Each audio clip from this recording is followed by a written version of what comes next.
আসসালামু আলাইকুম সুপ্রিয় শিক্ষার্থী, এইচএসসির আইসিটি টিউটোরিয়ালে আপনাকে আবারও স্বাগতম। আমরা গত লেকচার টিউটোরিয়ালে আলোচনা করছিলাম আমরা কিভাবে দশমিক মানে ডেসিমেল থেকে কিভাবে আমরা বাইনারিতে যেতে পারি, আবার আমরা এখানে কিভাবে অক্টালে যেতে পারি এখানে, এবং কিভাবে আমরা এখানে হেক্সাডেসিমেলে যেতে পারি। তো এই তিনটা বিষয় আমরা কিন্তু গত লেকচার টিউটোরিয়ালে দেখছিলাম। তো আমরা আজকে দেখব আমরা কিভাবে বাইনারি থেকে সবগুলোতে যাব আর কি। ওকে, তার মানে আমরা এখানে দেখবো যে বাইনারি থেকে আমরা এখানে কিভাবে ডেসিমেলে যেতে পারি, ডেসিমেল। তারপর বাইনারি থেকে কিভাবে আমরা অক্টালে যেতে পারি এখানে, অক্টাল। আবার বাইনারি থেকে আমরা কিভাবে এখানে হেক্সাডেসিমেলে যেতে পারি। অর্থাৎ আমি এখানে এভাবে আমি যদি তিনটা নিয়ম আর দুটো নিয়ম যদি করাই, আমি একটু পরে দেখাচ্ছি হেক্সাডেসিমেল। অর্থাৎ আমাদের এখানে আমরা প্রথমত ডেসিমেল থেকে সবগুলোতে গিয়েছি, এটা আমাদের ডান। এবার আমরা বাইনারি থেকে সবগুলোতে যাব এবং অক্টাল থেকে সবগুলোতে যাব এবং হেক্সাডেসিমেল থেকে সবগুলোতে যাব। গেলেই কিন্তু আমাদের এখানে সবগুলো অ্যান্সার মোটামুটি হয়ে যাবে। তো এখন আমরা দেখবো হচ্ছে বাইনারি থেকে আমরা কিভাবে এই সবগুলোতে যেতে পারি। তো প্রথম যে টপিকসটা সেটা হচ্ছে binary to decimal. Binary to decimal, okay. এই বাইনারি টু ডেসিমেল আমাদের করতে গেলে যে কাজগুলো করতে হবে, এখানে আমরা প্রথমত একটা এক্সাম্পল লিখি। আমাদের এখানে 1 1 1 0 1, আমি একটা এখানে বাইনারি সংখ্যা দিলাম। মানে আপনাকে বলছে যে এখান থেকে আপনি করবেন কি, ডেসিমেলে যাবেন, মানে 10 বেজে একটা মানে যাবেন এখানে। কিভাবে যাবেন, একটা জিনিস মাথায় রাখবেন, ভালো করে মনে রাখবেন এখানে, যে বাইনারি থেকে ডেসিমেলে যেতে গেলে আমাদের যে এই বাইনারির বেজ আছে না, বেজ দ্বারা প্রত্যেকটা বিটকে আমরা গুণ করব এখানে। ওকে, তো আমরা করবো কি, এখানে এই বাইনারির যে মানটা আছে, আমরা সলিউশনে যাচ্ছি এখানে এটার। তো বাইনারি যে প্রত্যেকটা বিট আছে, বিটগুলোকে আমরা প্রথমে লিখে রাখি এখানে 1 × 2 প্লাস, এখানে আরেকটা 1 আছে 1 × 2 plus 1 × 2 plus 0 × 2 plus 1 × 2। I think এটা বুঝতে কোনো অসুবিধা হচ্ছে না। এখানে আমি কি করলাম, এখানে দেখুন, প্রথমে 1 দিছে, এই 1টা 1 এর সাথে 2 গুণ করছি, আবার এই 1টা দ্বিতীয় 1টা এর সাথে 2 গুণ করছি, আবার তৃতীয় 1টা এর সাথে 2 গুণ করছি, এবং এরপরে 0 আছে, 0 এর সাথে 2 গুণ করছি, এবং এই লাস্টের 1টার সাথে আমি 2 গুণ করছি। মানে প্রত্যেকটা ডিজিটের সাথে আমি কি করলাম, এর বেস দ্বারা গুণ করছি এখানে। ওকে, প্রত্যেকটা ডিজিটের সাথে কি করছে, এর বেস দ্বারা গুণ করেছে এখানে। গুণ করার পরের কাজটা হচ্ছে কি, আমাদের একদম এই শেষ থেকে, অর্থাৎ আমাদের এখানে ডান থেকে বামের দিকে আসতে হবে। এর শূন্য এখানে 1 2 3 4 এভাবে আমরা মানগুলো দিয়ে দিয়ে আসবো এখানে। ওকে, তো এভাবে আমরা আসলেই কিন্তু এখন এটা ক্যালকুলেশন করবো আমরা। এই 1 এর সাথে কোনো কিছু গুণ করলে তো আমাদের এখানে 1 হবে, ওই মানটাই হবে এখানে। তো 2 এর উপর 4 মানে কি 16 হবে এখানে, প্লাস 2 এর উপর 3 মানে 8 হবে এখানে, আবার 2 এর উপর 2 মানে 4 হবে এখানে। আর দেখুন এই মানটা কিন্তু আমাদের 0, তো এখানে 0 হবে, প্লাস, কারণ 1 0 এর সাথে কোনো কিছু গুণ করলে 0 হবে। আমরা জানি 2 এর পর 0 মানে কি, এখানে মানটা জানি 1, তাই না? এটা সূচকে পড়ছিলাম আমরা এসএসসি তে। আর এই 1 এর সাথে 1 গুণ করলে কিন্তু আমাদের 1 পাবো এখানে। ওকে, তার মানে এখানে 16 আর 8 কত হবে, 16 আর 4 20 আর 28 29 হবে এখানে 29। এটাই কিন্তু আমাদের হচ্ছে কি দশমিক মান এখানে। অর্থাৎ আমাদের এখানে এই 1 1 1 0 1 এর এই বাইনারি সংখ্যাটা হচ্ছে আমাদের ডেসিমেল মান কত হবে এখানে 29, এখানে আমাদের ডেসিমেল মান পাবো।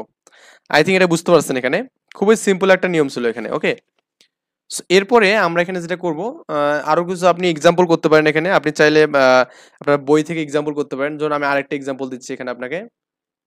আমি নিলাম এখানে 1 0 0 0 1 নিলাম এখানে। ওকে, তো এখন আপনি মনে করুন বলা হলো এটা দেওয়া আছে এখানে বাইনারিতে, আপনাকে বলছে এটা ডেসিমেলে কনভার্ট করতে বলছে। তো এটা একটু আমি সলভ করে দেই। এখন আমরা কি করবো, এখানে ওই সিমিলার ওয়েতে আমরা কাজ করব।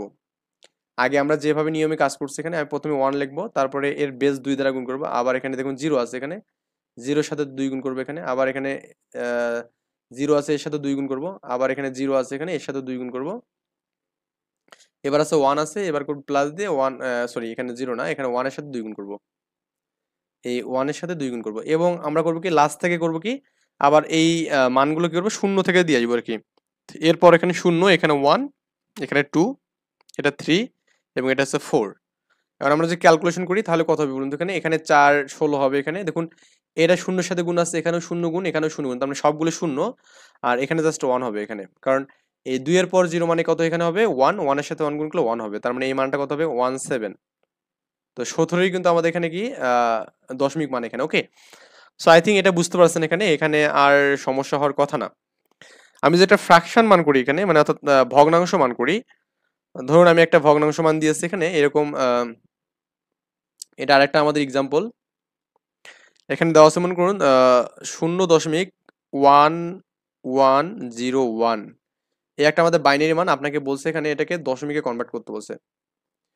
ফ্র্যাকশনে আসলে কোনো কিছুই নেই, জাস্ট আগের মতোই সিমিলার। তো আমরা এখানে সমাধানটা যেভাবে করতে পারি, আমরা করবো কি এখানে প্রথমত এইটা দশমিকের আগে কোনো কিছু লেখার দরকার নেই, জাস্ট আমরা এখানে ওই আগের মতো করব। এই সবগুলোর সাথে আমরা এখানে এর বেস দ্বারা গুণ করে দেবো এখানে, ওকে, গুণ করে যোগ করবো, আবার ওয়ানের সাথে এই 2 দ্বারা গুণ করে যোগ করবো, আবার এখানে 0-র সাথে 2 দ্বারা গুণ করে যোগ করব, আবার ওয়ানের সাথে 2 দ্বারা গুণ করে যোগ করবো এখানে, ওকে। এখন একটা বিষয় একটু ভালো করে খেয়াল করুন, আমি যে একটা এখানে স্ট্রেট লাইন বা একটা লিখি, তো এটা যে শূন্য হয়, ওকে, তো শূন্য এখানে আমাদের 1 যে হয়, এখানে 2 হয়, এটা যে আমাদের 3 হয়, তাহলে এই পাশের মানগুলো কিন্তু -1, এটা -2 এবং -3, কিন্তু এটা আমাদের সংখ্যা রেখে আমরা পড়ছিলাম ছোটবেলায়। তো আমরা কিন্তু শূন্য থেকে এই দিকের আমরা অংশটাকে পূর্ণ সংখ্যা, যেটা আমরা অলরেডি কাজ করছি, কিন্তু এরপরে আমরা যেটা পাচ্ছি শূন্যের পরে -1 -2 করে বাড়তেছে। তার মানে এটা কিন্তু ডান থেকে, মানে এটা আমাদের শূন্য এখান থেকে, অর্থাৎ ডান থেকে বামের দিকে আসতেছে, কিন্তু এবার আমাদের বাম থেকে ডানের দিকে যাচ্ছে। তার মানে এই যে এবার এখানে দেখুন এই 2টা -1 হবে এখানে পাওয়ার, এটা -2 হবে এখানে, -3 হবে এখানে, এটা বাংলা ইংলিশ একখানে হয়ে যাচ্ছে, এটা হচ্ছে -3 হবে এখানে, এবং এটা হচ্ছে -4 হবে এখানে, ওকে। আচ্ছা, তো 1 দিয়ে কোনো কিছু গুণ করলে তো মানটা আমাদের এখানে 1, মানে ওই মানটাই হবে।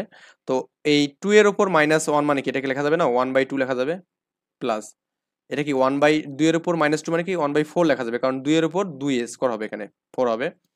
এটা তো আমাদের পুরোটাই 0, কারণ আমাদের 0 আছে এখানে, আর এখানে কি হবে, এখানে 1/2 এর পর 4 মানে কি 16 হবে এখানে মানটা, ওকে। আই থিঙ্ক ব্যাপারটা বুঝতে পারছেন। এরপরে দেখুন আমাদের 1/2 মানে 0.5, ক্যালকুলেশন করে দেখবেন। 1/4 মানে কত, 1/4 মানে 0.25, এবং এটা তো 0, আর 1/16 মানে কত হবে এখানে, 0 পয়েন্ট কত হবে এখানে বলুন তো, 0.0625 মেবি, হ্যাঁ, এটা একটু ভাগ করে দেখতে পারেন। আর এই সবগুলো ক্যালকুলেশন করার পর দেখবেন যে আপনার এখানে পয়েন্ট, সরি এখানে পয়েন্ট বাংলা ইংলিশ একখানে হয়েছে, এটা সমস্যা হচ্ছে এখানে, 0.8125 এই মানটা পাবেন, এটা হচ্ছে আমাদের দশমিক মান পাবেন এখানে, ওকে। মানে ফ্র্যাকশনের ক্ষেত্রে কি হবে এখানে, এটার বাম থেকে ডানের দিকে পাওয়ার গুলো -1 -2 -3 এভাবে আমাদের বাড়তে বাড়তে যাবে এখানে, আই থিঙ্ক বুঝতে পারছেন। তো আপনাকে আমি একটা হোমওয়ার্ক দিচ্ছি এখানে, এই হোমওয়ার্কটা করবেন বাসায়। এখানে লিখবেন যে 111, এখানে হচ্ছে আপনার 10.001, এই আমাদের একটা বাইনারি মান, এটাকে আপনাকে দশমিক করতে হবে, এখানে দশমিক করতে হবে, ওকে। 4টা 1, একটা 0, দুটা 0, একটা 1 এখানে, তো এটা দশমিক করে দেখবেন যে আপনার এখানে 30, যে মানে ভুলটা হচ্ছে এখানে, দেখবেন যে 30 দশমিক কত হবে এখানে 125, এই মানটা এখানে দশমিক মান পাবেন। মানে আপনি আপনার মতো করে করবেন, করার পর যে মনে হয় যে হ্যাঁ আমার সাথে আমারটা ম্যাচিং করছে, তার মানে কি আপনার অ্যান্সারটা হয়েছে। আর ম্যাচিং না করলে কিন্তু আমাদের অ্যান্সারটা কখনো হবে না এখানে, ওকে। এই গেল আমাদের এখানে বাইনারি থেকে দশমিকের ব্যাপার স্যাপার গেল। এখন আমরা হচ্ছে বাইনারি থেকে অক্টালে যাবো এখানে, ওকে। বাইনারি থেকে কি যাবো এখানে, অক্টালে যাবো। একটু ভালো করে বোঝার ট্রাই করবেন এখানে বাইনারি থেকে অক্টাল আমরা কিভাবে করতে পারি। তো এবার আমরা লিখবো হচ্ছে binary two octal, binary two octal. আমি আপনাকে কিছু জাস্ট ছোট ছোট টেকনিক বলবো, এই টেকনিকগুলো মনে রাখতে পারলে খুব বেটার হবে আপনার জন্য। আচ্ছা, এই বাইনারি মানে আমরা কি জানি এখানে বেস 2, আর অক্টাল মানে আমাদের বেস কত এখানে 8, ওকে। তো 2 এর পর কিছু নেই মানে একটা 1 দেওয়া যাবে কিন্তু এখানে, আর 8 এর মানে কি লেখা যাবে, 2 এর পর এখানে 3 দেওয়া যাবে, ওকে। তার মানে এই বাইনারির ক্ষেত্রে আমাদের যে মানটা হবে এখানে, এটা আমাদের অক্টাল করতে গেলে 3টা বিট করে কাজ করতে হবে এখানে, 3টা বিট নিয়ে করতে হবে এখানে। কয়টা বিট নিয়ে, খুব ভালো করে মনে রাখবেন, 3টা বিট নিয়ে আমাদের কাজ করতে হবে, 3টা করে বিট নিয়ে করতে হবে এখানে, ওকে। তো আমি একটা এক্সাম্পল দিলেই তাহলে আরো বেটার হবে। আমি মনে করি এখানে দিলাম যে 110 এটা একটা আমাদের বাইনারি মান, তো আমাকে বলছে যে এখান থেকে অক্টালে যেতে হবে এখানে। তো আমরা করবো কি, এটা সমাধান করবো এখানে, সলিউশন আমরা করবো কি, এই মানটা এখানে লিখবো 110 এখানে, ওকে। এরপর আমি কি বললাম, এখানে 3টা করে ঘর মানে বিট নিতে হবে। তো আমরা করবো কি, বাম থেকে ডান থেকে বামের দিকে নেবো এখানে। এটা নেওয়ার পেছনে কারণ আছে, এখানে এই 3টা নিলাম, এখানে 3টা আমি নিলাম, এখানে 3টা করে নিতে হবে। নেওয়ার পেছনে কারণ হচ্ছে একটা, কি কারণ, আমরা যদি এখানে 5-এর আগে যদি একটা শূন্য দিই বা 1,00,000টা শূন্য দিই, তাহলে কোনো সমস্যা হবে না। কিন্তু 5-এর পর আমি যদি 2টা শূন্য দিই, তাহলে কিন্তু অবশ্যই মানটা কিন্তু ভ্যালুটা চেঞ্জ হয়ে যাবে এখানে। এজন্য পূর্ণ সংখ্যার ক্ষেত্রে আমাদের যদি কখনো 3 বিট পূর্ণ না হয়, এজন্য আমরা কি করবো এখানে 3 বিট পুরাবো শূন্য দিয়ে এখানে। এই কারণে আমরা করছি এখানে এই সামনে মানে বাম থেকে আসছে এখানে, ওকে, মানে অর্থাৎ ডান থেকে বামের দিকে আসছে এখানে শূন্য করে নিয়ে। আমি কখনো কিন্তু এই দিক দিয়ে কিন্তু এটা কাউন্ট করতে পারবো না, কারণ এদিকে শূন্য দেওয়া যাবে না এক্সট্রা। আমরা এই দিক দিয়ে কাউন্ট করবো এখানে। এটা হচ্ছে পূর্ণ সংখ্যার জন্য। কার জন্য? পূর্ণ সংখ্যার জন্য। আমরা এখন দেখি এই 101 মানে কত, এটা দশমিকে কত? 101 এটা মানে কত? আমরা 5 জানি, কারণ এখানে 1 2 5 4 এখানে, তো 4 আর এক 5 হবে এখানে, আর এটা তার মানে 5 হবে এখানে, অ্যান্ড এটা কত হবে? 001 মানে কত হবে? 1 2 4 মানে 6 হবে এটা, ওকে। আই থিঙ্ক এটা বুঝতে পারছেন। তার মানে অ্যান্সার আমাদের কত হবে এখানে? অতএব অ্যান্সার হবে এখানে 6 5, এটা হচ্ছে অক্টাল হবে এখানে, ওকে। এই হচ্ছে আমাদের অক্টাল মান। আমি যে আরো কিছু এক্সাম্পল করি তাহলে আরো বেটার হবে এখানে। আমরা লিখলাম যে এখানে একটা আরেকটা এক্সাম্পল নিলাম, যে ধরুন 101010100, ওকে। এটা আমাদের বাইনারি আছে, তো আপনাকে করতে বলছে অক্টাল করতে বলছে এখানে। তো আপনি করবেন কি, সলিউশন লিখবেন, লিখে এই মানগুলো তুলবেন এখানে 100101010। আমি কি বললাম, এখন ডান থেকে বামের দিকে আপনাকে জিরো কাউন্ট করে আসতে হবে। তো আমি তিনটা তিনটা করে জিরো নেবো এখানে, এই যে তিনটা নিলাম এখানে জিরো, আবার এই দিক থেকে আমি তিনটা নিলাম জিরো এখানে, আবার এই দিক থেকে দেখুন তিনটা জিরো আমাদের হচ্ছে না, তার মানে আমি একটা এখানে জিরো নিয়ে নেবো এক্সট্রা, কারণ পূর্ণ সংখ্যার সামনে কিন্তু শূন্য নিলে কোনো সমস্যা নেই। 001 এটাকে দশমিক করলে কত হবে এখানে? 4 হবে এখানে। 010 মানে এটা তো বুঝেন, মানে জিরো মানে 100 এটা মানে 4 কিন্তু এখানে, কারণ 1 2 4 মানে এই দুটো শূন্য মানে 4 হবে এখানে। আবার 010 এটার জন্য কত? 2 হবে এখানে, আর এটা কত হবে? এটা কিন্তু আমাদের 2। তাহলে আমাদের অ্যান্সারটা কত হবে এখানে? 224। এটা আমাদের অক্টাল মান হবে এখানে, ওকে। এই হচ্ছে আমাদের এখানে অক্টাল মানের ব্যাপার স্যাপার গেল এখানে। আই থিঙ্ক এই বিষয়টা বুঝতে পারছেন এখানে। তো এখন আমি যেখানে একটা ফ্র্যাকশন মান দেই, এখানে ফ্র্যাকশন মানটা কেমন দেবো? ধর আমি দিলাম যে এখানে 0.010110 এখানে, তো এই মানটা আমি এখানে দিলাম। তো এটা আমাদের একটা বাইনারি মান, আমরা এটা করবো কি এখানে অক্টালে কনভার্ট করবো এখানে। তো আমরা যখন এটাকে সমাধান করবো এখানে, তো সমাধান বা আমি সলিউশন যখন করবো তখন আমরা এই বাইনারি মানটা প্রথমে লিখবো এখানে 0101110, ওকে। তো এরপরে কাজটা হচ্ছে কি আপনার, আমরা এবার আগের বার করছিলাম কি, এই ডান থেকে বামে আসছিলাম, কিন্তু এবার আমরা করবো কি বাম থেকে ডানে যাবো এখানে। কারণ কি, আমরা যদি ফ্র্যাকশনের ক্ষেত্রে ধরুন আমাদের এখানে এখানে এরকম আছে যে 8.5, আমি যে এরপর যে জিরো দিই 1000টা, তাতে কি কোনো সমস্যা হবে এখানে? আমরা ফ্র্যাকশন মানে ভগ্নাংশের ক্ষেত্রে এরপরে 1000 লক্ষটা শূন্য দিলেও কোনো সমস্যা হবে না, কিন্তু দশমিকের মানে পূর্ণ সংখ্যার ক্ষেত্রে এরপরে যে আমি শূন্য দিই তাহলে কিন্তু সমস্যা হবে এখানে, ওকে। তো এটা আমাদের এই মাথায় রাখতে হবে। এই জন্য আমরা এর আগে আমরা শূন্য দিতে পারবো, মানে পূর্ণ সংখ্যার আগে শূন্য দিতে পারবো, আর ভগ্নাংশের পরে শূন্য দিতে পারবো। তো এই জন্য আমি করবো কি, এই দিক দিয়ে কাউন্ট করবো এবার। এটা করলাম এবং এইটা করলাম। তাহলে এটার জন্য আমাদের কত হবে এখানে? এই তিন ঘরের জন্য আমাদের বাইনারি থেকে দশমিকের মান কত হবে? 2 হবে এখানে, এবং এটা কত হবে এখানে? 6 হবে। তাহলে অ্যান্সার হবে কি, পয়েন্ট কিন্তু আমাদের হবে 0.26, এটা আমাদের এখানে 10 অক্টাল হবে এখানে, ওকে। তো এভাবে আপনি এখানে যতগুলো মানে মান পাবেন আর কি। আমি কিছু এক্সারসাইজ আপনাকে দিতে পারি এখানে। ধরুন আমি এখানে দিলাম যে হোমওয়ার্ক দিলাম, অ্যাকচুয়ালি এগুলো অনেক ইজি আর কি। সো আমরা খুব বেশি পেইন নেব না এই ম্যাথগুলো করার জন্য। এটা একটা আমাদের বাইনারি মান আছে, এটা বাসায় করবেন এবং কমেন্টে জানাবেন যে আপনি এটা ঠিকঠাক মতো পারছেন কিনা। এইটা আমাদের এখানে হোমওয়ার্ক করবো এখানে, ওকে। তো আমি সাথে সাথে হোমওয়ার্ক দিচ্ছি এই কারণে, কারণ আপনাদের একটু যাতে বেনিফিট আর কি হয়, হ্যাঁ, বেনিফিট যেন হয় আর কি। তো আমরা এখানে কোন কোন বিষয়গুলো যেন শেখার বিষয় ছিল এখানে আমাদের, আমাদের শেখার দরকার ছিল এখানে বাইনারি থেকে দশমিক, এটা আমরা শিখলাম। বাইনারি থেকে অক্টালও শিখছি, এখন বাইনারি থেকে আমরা হেক্সাডেসিমেলটা শিখবো এখানে, ওকে। তো বাইনারি থেকে হেক্সাডেসিমেল আমরা এখানে লিখি binary two hexadecimal, binary two hexadecimal, hexadecimal. দেখুন আপনি যদি অক্টালের মানটা যদি বুঝতে পারেন তাহলে এখানে হেক্সাডেসিমেল আপনার কাছে একদম পানি মনে হবে। কেন? বাইনারি মানে 2 বেজের, আর হেক্সাডেসিমেল মানে 16 বেজের। তার মানে এখানে 2 এর পর 1 লেখা যাবে, আর 2 এর পর 4 লেখা যাবে। তার মানে আগে আমরা অক্টালের ক্ষেত্রে আমরা এখানে 3টা বিট নিয়ে করছি, এখন আমরা করবো কি 4 বিট নিয়ে করবো এখানে। কত বিট নিয়ে? 4 বিট নিয়ে। এই 4 বিট নিয়ে করলেই কিন্তু আমাদের অ্যান্সার গুলো হয়ে যাবে এখানে। আমরা এক্সারসাইজ করলে আরো বেটার হবে এখানে। তো আমি এখানে একটা এক্সাম্পল দিচ্ছি এখানে, তাহলে আরো বেটার হবে। তো ধরো আমি দিলাম এখানে 101101110, এটা একটা আমাদের বাইনারি মান এখানে। তো আমাকে করতে হবে এটাকে হেক্সাডেসিমেলে কনভার্ট করতে হবে এখানে। তো আমরা এটাকে সমাধান করি। তো লিখি এখানে সলভ 101101110 এখানে। তো আমরা এখানে আবার আগের মতো করবো কি, এখানে এই ডান থেকে বামের দিকে 4 বিট করে নিব এখানে, ওকে। 4 বিট করে নিয়ে করব। এখানে আমরা 4 বিট করি, একদম পারফেক্টলি কিন্তু ম্যাচ করছে। আর যদি না লাগতো তাহলে আমরা কি করতাম, এদিকে আরো বসাতাম। তো এইটা মানে কত বলুন তো, এখানে 1 2 4 মানে এটা 6 এখানে, এটা মানে কত, 1 2 4 8 8 আর 2 10 11। তো এটা হচ্ছে 11, 11 মানে কিন্তু আমরা কি জানি, বি জানি এখানে, তাই না? আমরা কিন্তু এই বিষয়গুলো প্রথম টিউটোরিয়ালে করছিলাম, দ্বিতীয় টিউটোরিয়ালে করছিলাম এখানে, বা প্রথম টিউটোরিয়ালে এই বিষয়গুলো কিন্তু বলা ছিল এখানে। তার মানে অ্যান্সার আমাদের কত হবে এখানে, B6। এই B6 হচ্ছে আমাদের হেক্সাডেসিমাল মান, এই যে এই মানটার জন্য এখানে। ওকে, তো আমরা এখানে আরো কিছু এক্সারসাইজ করি এখানে। তো আমি এখানে আরেকটা এক্সাম্পল দিচ্ছি এখানে, মনে করুন আমাদের 1 0 1 0 1 1 0, আর মনে করুন আমি এখানে দশমিক মানটাও দিয়ে দেই, দশমিক কত এখানে 0 1 0 1 1 1।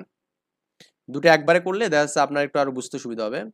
এটা হচ্ছে আমাদের হেক্সাডেসিমালে যাচ্ছি আমরা এখানে। ওকে, সো আমরা যদি সমাধানে যাই, আমরা সলভ লিখে সলিউশন লিখে আমরা প্রথমত পূর্ণ সংখ্যা যদি দেখি, এখানে আমি দুটো মানে একবার লিখতেছি, 1 0 1 0 1 1 0 দশমিক এই 0 1 0 1 1 1। আমরা কি বললাম, এখানে 3 ঘর করে নিতে হবে। আমরা এই দশমিকের এই দিকে বাম দিকে আমরা করবো কি, এই দিক দিয়ে কাউন্ট করবো এখানে। ওকে, আবার এখান থেকে আমি কাউন্ট করবো এখানে, যেহেতু আমাদের এখানে একটা জিরো মিসিং, তো আমরা করবো কি একটা জিরো দিয়ে দেবো এখানে। আবার এইদিকে ফ্র্যাকশনের ক্ষেত্রে করবো কি, এই দিক এখান থেকে কাউন্ট করবো আমরা এখানে 4 বিট নিলাম এখানে। আবার দেখুন এখানে আমাদের 2টা বিট নেই এখানে, তার মানে আমরা কি আরো এখানে 2টা জিরো বসাই দেবো এখানে। মানে আমি তো একটু আগে বললাম যে আমরা ফ্র্যাকশনের ক্ষেত্রে আমরা এর ডান দিকে 1000টা শূন্য নিতে পারবো এখানে, কিন্তু আমরা এখানে পূর্ণ সংখ্যার ক্ষেত্রে আমরা কিন্তু এরকম 5-এর পর শূন্য নিতে পারবো না, কিন্তু 5-এর আগে নিতে পারবো এখানে। পূর্ণ সংখ্যার ক্ষেত্রে আমরা আগে শূন্য নিতে পারবো, কিন্তু দশমিকের ক্ষেত্রে আমরা কি এর পরে শূন্য নিতে পারবো 1000টা। ওকে, এখন আমরা একটু ক্যালকুলেশন করি এটা। 1010 মানে এটা এটা কত হবে, 1 2 4 4 আর 1 5, এটা 5 হবে। আর এটাকে 1 2 4 4 আর 2 6 এখানে হবে। এটা কত হবে এখানে, দেখুন 1 2 4 মানে এটা 5 হবে এখানে। 1 2 4 8 4 আর 8 কত হবে এখানে, 12 হবে। তো 12 মানে আমরা কি জানি এখানে, এটা 12। তো 12 কে আমরা বলছিলাম সি বলছিলাম, তাই না? সি আর কি, এ বি সি। তার মানে আমাদের অ্যান্সার হবে কি এখানে 5 6 দশমিক 5 সি আর কি। এইটা হচ্ছে আমাদের এখানে হেক্সাডেসিমাল মান এখানে। ওকে, আই থিঙ্ক বুঝতে পারছেন ব্যাপারটা এখানে। সো আমি কিছু এক্সারসাইজ দেবো আপনাকে, হোমওয়ার্ক দেবো আর কি। এই হোমওয়ার্কগুলো করে অবশ্যই আমাকে কমেন্টে জানাবেন যেগুলো পারছেন কিনা। তো প্রথমে এক্সারসাইজ নেন এখানে 1 0 1 1 0 1 1 0 এখানে। ওকে, তো এই ম্যাথটার আপনার এখানে অ্যান্সারগুলো আমি দিয়ে দিচ্ছি। এটা কি বললাম এখানে 1 0 1, আমরা তো এটা প্রথমেই করছি এখানে, এটা তো আমরা এখানে পড়ছি, সো এটা আমি দিলাম না। আমি এখানে দিলাম হচ্ছে আপনার এরকম একটা দেই যে 1 1 1 1 0 1 1 1। তো এইটা আমাদের এখানে দিলাম। তো এটা হচ্ছে আমাদের এখানে বাইনারি, এখানে আমি অক্টাল দিলাম এখানে। এটাকে আমাদের হেক্সাডেসিমাল করতে হবে। অ্যাকচুয়ালি আমাদের এটা অ্যান্সারটা কত হবে এখানে, দেখুন এটা অ্যান্সারটা হবে এখানে F7 হবে এখানে। তো আপনি একটু করে দেখবেন যে F7 হয় কিনা। ওকে, অ্যান্ড আরো কিছু এক্সারসাইজ আপনি করতে পারেন এখানে, যে 1 0 0 1 1 0 1 0 1 1 দশমিক 1 1 0 1 1 0 এখানে। তো এই মানটা আমাদের এখানে বাইনারিতে আছে, এটা কিন্তু দশমিক এখানে আছে। ওকে, এটাকে আপনি হেক্সাডেসিমালে কনভার্ট করবেন। ওকে, করে একটু জানাবেন যে আপনার এটা হয়েছে কিনা। বা আপনি কিন্তু অনলাইন অনেকগুলো ক্যালকুলেটর পাবেন যেখানে আপনার এই দশমিক থেকে বাইনারি, বাইনারি থেকে দশমিক এগুলো কনভার্ট করা যায়। সো আপনার অ্যান্সারটা এবং এই অনলাইনে ক্যালকুলেটর বা আপনার যে সায়েন্টিফিক ক্যালকুলেটর আছে এখান থেকে কিন্তু আপনি বুঝতে পারবেন এখানে। সো সবগুলো একটু করে প্রুফ করে যদি হয়ে যায়, মিলে যায়, তাহলে একটু জানাবেন কমেন্টে অবশ্যই। তাহলে আমি বুঝতে পারবো যে আপনি আমার ক্লাসটা পূর্ণাঙ্গ বুঝছেন।